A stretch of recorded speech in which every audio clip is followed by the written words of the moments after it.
how to fix laptop on but display black. In this video, I'm going to show you a couple different steps that'll hopefully fix an issue where your laptop's on, you can see the backlight on, but the display is black, the screen is black, something like that. And if this video helps you, please consider giving it a like and also subscribe to my channel because that really helps me out.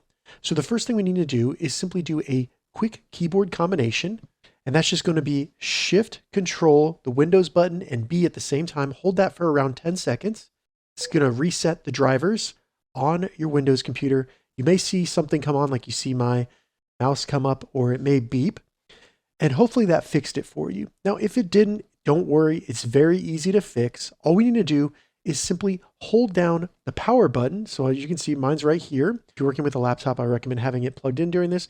But all we need to do is hold down that power button for maybe 15, 20 seconds. I'm going to do that right now. You'll see the backlight on your laptop turn off after about 10 to 15 seconds. Continue to hold it. And then after about 15 seconds, let go.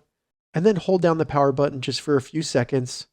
And it should power up and then hard reset your laptop where it didn't affect any of the files. It just reset it so that it turned back on and now the display will work.